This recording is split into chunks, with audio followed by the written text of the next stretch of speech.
विद्यार्थी मित्रों, सुप्रभात, गुड मॉर्निंग। गत तस्वीर में हमने देखा था चांदनी रात, कवि मैथिली शरण गुप्त। चांदनी रात इस कविता का पहला हिस्सा, फर्स्ट पार्ट, हमने कंप्लीट कर लिया था। मैथिली शरण गुप्त, उनका पारिवारिक जीवन, उनका साहित्यिक कार्य, इसके बारे में हमने चर्चा भी की थी। यही कविता जो हमारी चांदनी रात पंचवटी खंड काव्य से ली गई है कविता, प्रकृति की छटा का सुंदर रूप बड़े ढंग से, बड़े माधुर्य के साथ इस कविता में हमें दिखाई देता है। चांदनी रात का मनोहारी वर्णन सुंदर शब्दों में चित्रित करना, यही मैथिली शरण गुप्त की इस कविता की विशेषता है। तो फर्स्ट पार्ट में हमने करीबन 4 पद पूर्ण किए थे। सेकंड पार्ट में हम बचे हुए 4 पद जो है वो पूर्ण करेंगे। असल में कवि कहते हैं, है बिखरे देती वसुंधरा, है बिखरे देती वसुंधरा, मोती सबके सोने पर, रवि बटोर लेता है उनको सदा सवेरा होने पर। कवि मैथिली शरण गुप्त प्रस्तुत पद से कहना चाहते हैं, हे बिखरे देती वसुंधरा। वसुंधरा पृथ्वी, जननी, अवनी, उसे हम वसुंधरा कहते। बिखरे देती, बिखेरना यानी फैलाना। क्या फैलाती है वसुंधरा? मोती। क्या फैलाती है? मोती सबके सोने पर। सब कुछ, सारी पृथ्वी जो है सो जाती है। रात्रि का वर्णन है। रात्रि के समय कवि कहते हैं कि रात्रि के समय सुखद चांदनी जो है मानो आकाश में रात के वक्त दिखाई देती है। सारा संसार सो जाता है। उसी वक्त ये मोती बिखेरने का कार्य वसुंधरा करती है। सबके सोने पर रवि बटोर लेता है उनको सदा सवेरा होने पर। सदा यानी हमेशा, सवेरा सुबह, रवि, रवि का अर्थ होता है सूर्य, सूरज, भास्कर, दिनकर भी उसे कहते हैं। वसुंधरा, वसुंधरा का अर्थ होता है धरती, पृथ्वी, अवनी। क्या कहते कवि? सुखद चांदनी भरी रात में जब सारा संसार सो जाता है। रात का वक्त है, समय, आकाश में चांदनी दिखाई दे रही है, तारे झिलमिला रहे, सारा संसार जो है वो सो जाता है। तब धरती, ये जो पृथ्वी है, ओस कणों के रूप में, जो ओस कण होते रात में, जो घास पर, पेड़ों के पत्तों पर जो बूंदे गिरती है, उसे हम शबनम की बूंदे भी कहते, ओस कण कहते। ये धरती ओस कणों के रूप में मानो इस वनस्पतियों पर, घास पर मोती के दाने बिखेर देती है। ये मोती ने क्या, मोती ने ओसकन, और सच में ये मोती की तरह ही लगते हैं। सुबह सुबह सूरज की किरणों का हल्का प्रकाश उन्हीं के ऊपर गिरता है तो वह चमकने लगते हैं। मानो ये मोती के दाने, ये धरती, ये ओस कणों को, इन दानों को बिखेर देती है। प्रातः सुबह होने पर सूर्य अपने किरणों में, जो रवि है, ये सूर्य जो है सुबह सुबह प्रातःकाल में सूर्य अपने किरणों को, इन किरणों के द्वारा इन मोती को क्या करता है, बटोर लेता है, इन मोतियों को संचित कर लेता है।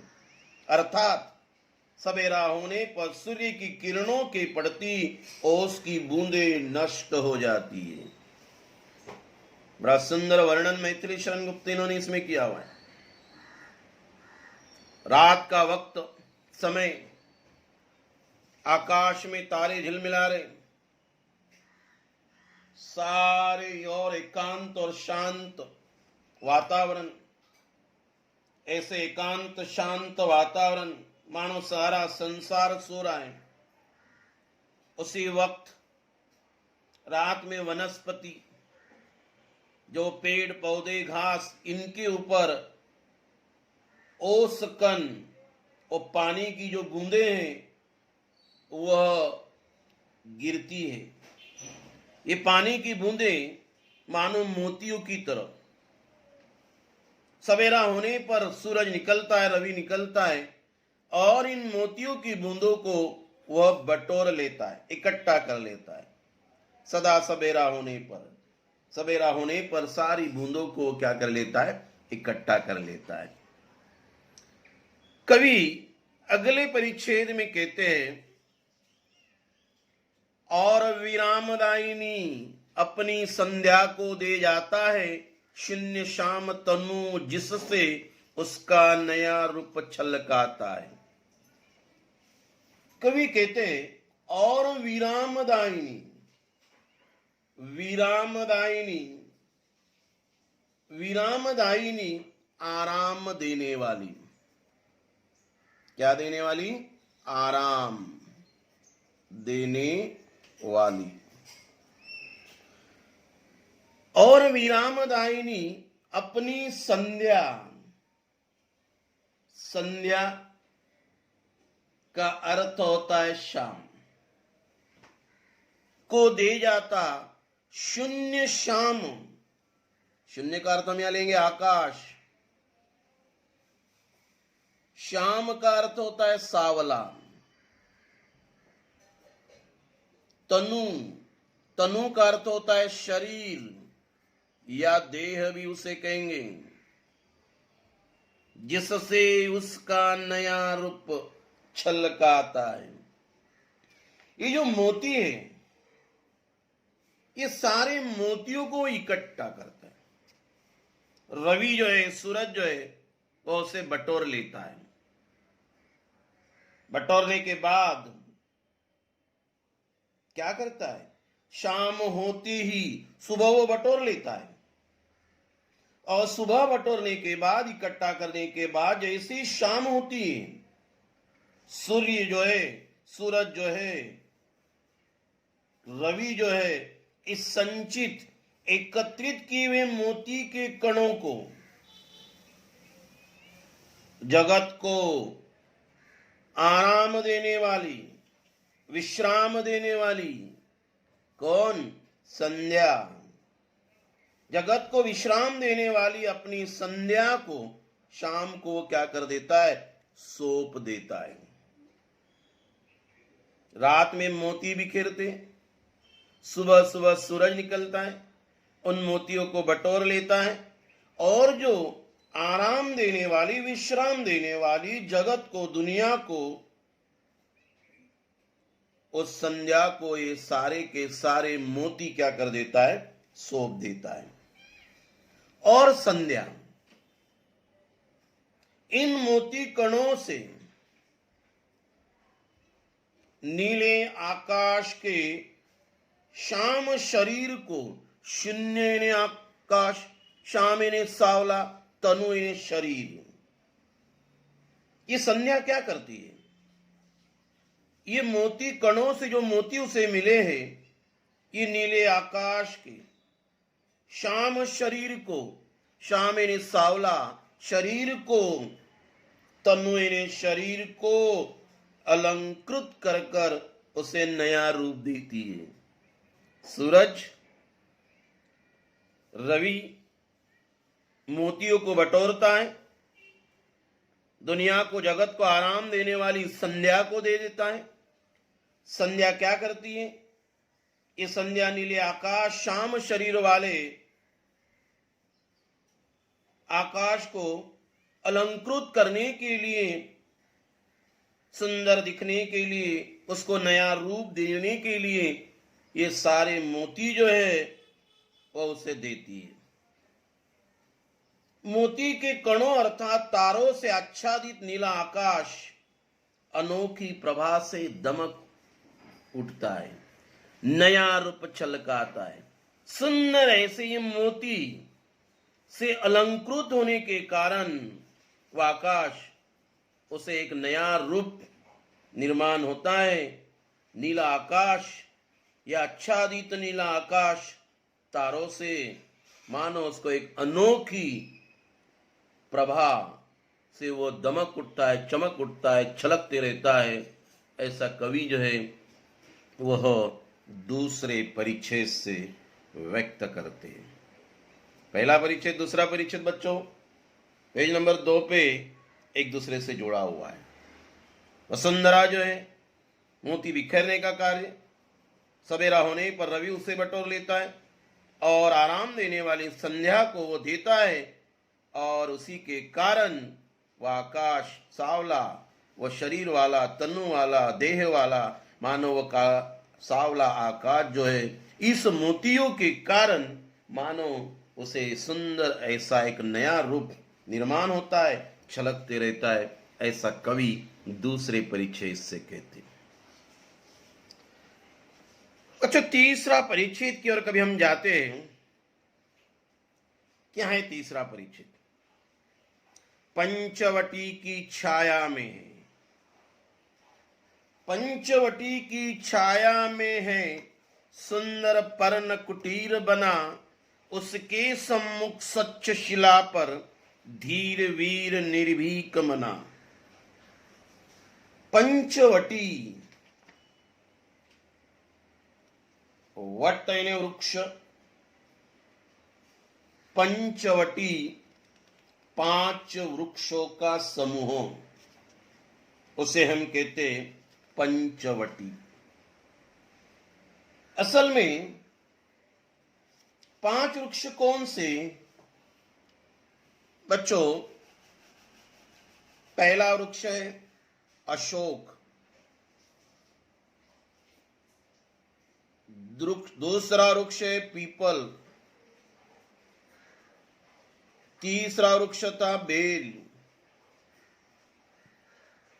चौथा वृक्ष था वट वृक्ष, और 5वां वृक्ष था पाकड़ का वृक्ष।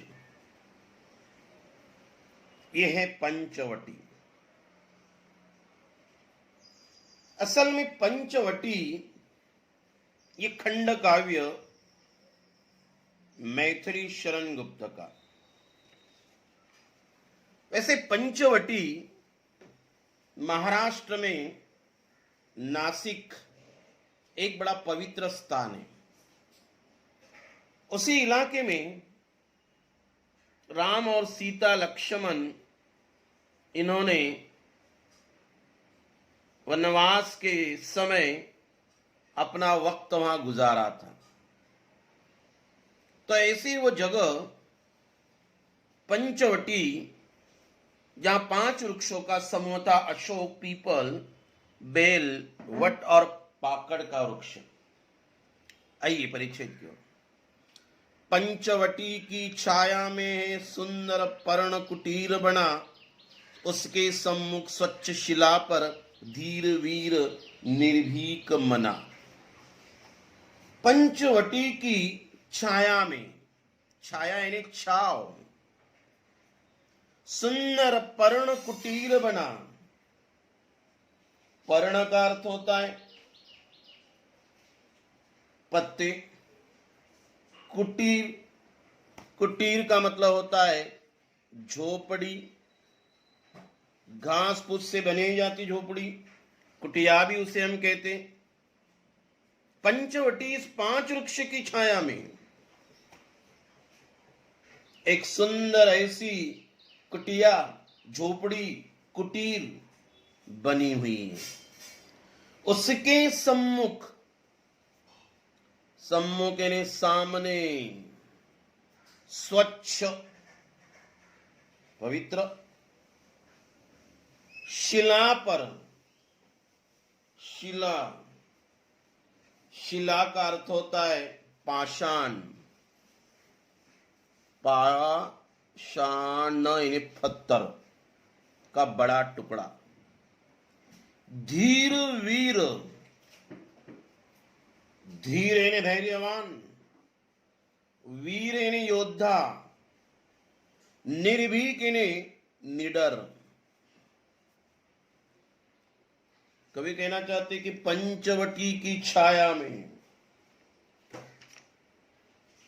पंचवटी की इस शीतल ठंडी ऐसी छाया में सुंदर ऐसे पत्तों से, पर्ण यानी पत्तों से कुटिया बनी हुई है।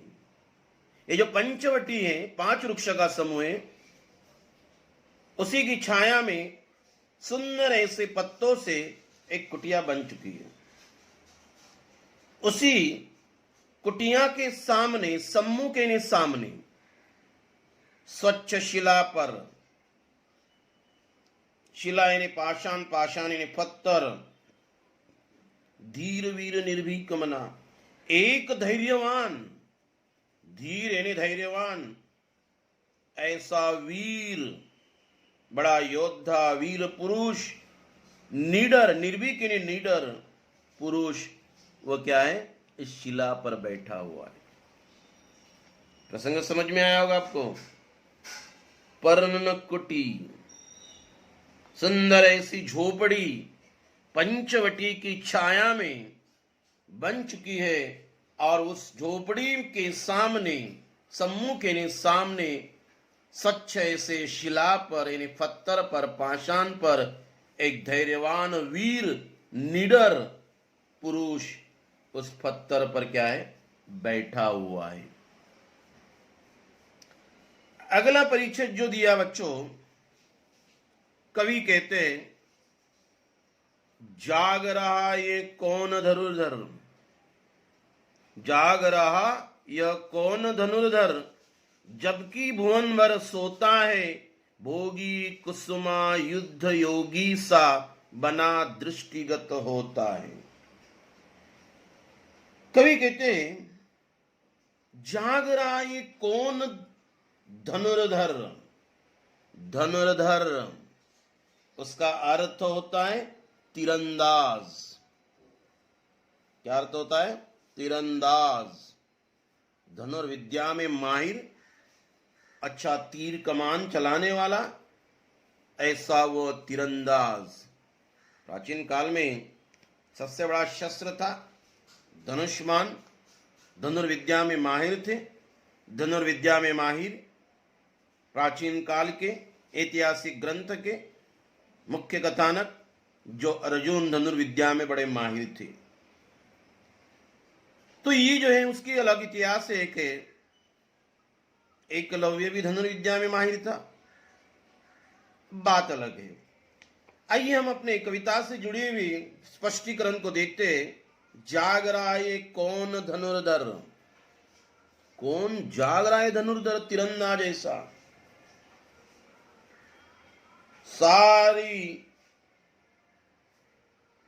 सारा संसार सो रहा है, शीतल सुखद चांदनी भरी रात में, शीतल यानी शांत, सुखद यानी सुख देने वाली, आकाश में चांदनी दिखाई दे रही है। ऐसे रात में सारा संसार सो रहा है, लेकिन धनुर्धर, ऐसा कौन धनुर्धर है, तीरंदाज है, वो क्यों जाग रहा है? जबकि भुवन भर सोता है। जबकि भुवन, भुवन का अर्थ लेना या संसार, सारा संसार, सारी दुनिया। प्रश्न चिन्ह है बच्चों आगे।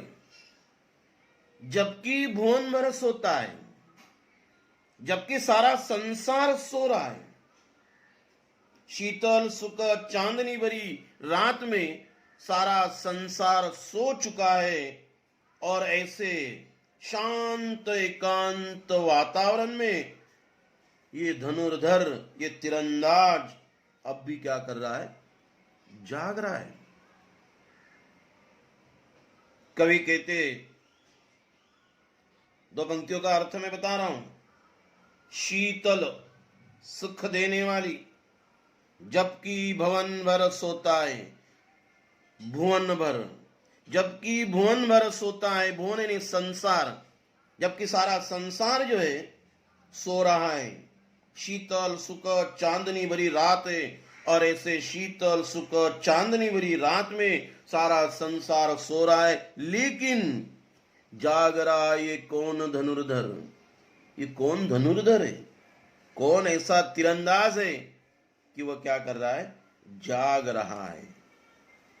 भोगी कुसुमा युद्ध योगी सा। कुसुमा युद्ध, इसका अर्थ हो गया यह है कामदेव। ये कामदेव जो है, भोगी कुसुमा युद्ध योगी सा, बना दृष्टिगत होता है। दृष्टिगत, दिखाई पड़ना। दृष्टिगत का अर्थ क्या होता है? दिखाई पड़ना। अर्थ क्या है बच्चों? ये जो पूरा संसार मतलब इस रात में सो रहा है, लेकिन ये धनुर्धर जो है, तीरंदाज जो है, वो जाग रहा है। इसे देखने से ऐसा लगता है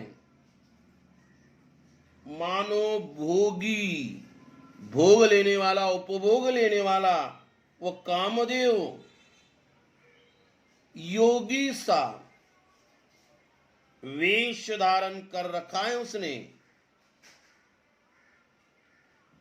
पीले वस्त्र धारण किए हुए, लक्ष्मण को कामदेव और योगी के रूप में दिखाया गया है। राम सीता लक्ष्मण यहां जो पीले वस्त्र धारण किए हुए वो कुसुमा युद्ध योगी, इन्हें पीले वस्त्र धारण के लक्ष्मण को कामदेव और योगी के रूप में यहां कविता में दिखाया गया है। कवि कहते हैं ये कामदेव यानी भोगी, ये योगी सा वेश धारण कर रखा है, वह दृष्टिगत होता है। दृष्टिगत होता है मतलब दिखाई देता है। ये कामदेव की तरह सुंदर दिखाई देने वाला ये वीर योद्धा योगी सा जान पड़ता है, दिखाई देता है। ऐसा कवि मैथिली शरण गुप्त इस अंतिम परिच्छेद से कहते हैं। बच्चे 4 परिच्छेद चांदनी रात इस कविता के पार्ट 2 में, भाग 2 में हमने पूर्ण किए।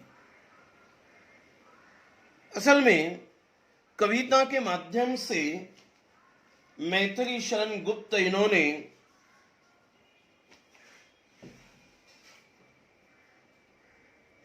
प्रासंगिक जो प्रसंग है, जो पंचवटी खंड काव्य से लिया गया, ये प्रसंग इन्होंने इसमें से व्यक्त किया हुआ है। प्रसंग जुड़ा हुआ है राम सीता और लक्ष्मण से, और प्रकृति की जो सुंदर छटा है, उस सुंदर छटा का बड़े माधुर्य के साथ चांदनी रात का मनोहारी वर्णन सुंदर शब्दों में इस कविता से चित्रित किया गया है। शायद उम्मीद कर रहा हूं कि दिया हुआ स्पष्टीकरण आपको समझ में आया होगा। मैंने कोशिश की आपको समझाने की।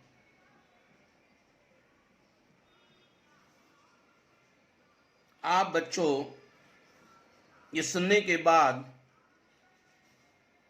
पूरी कविता का एक सारांश, सरल अर्थ आप लिखने की कोशिश कीजिए, तो और आसानी से आपको ये समझ में आएगा। धन्यवाद।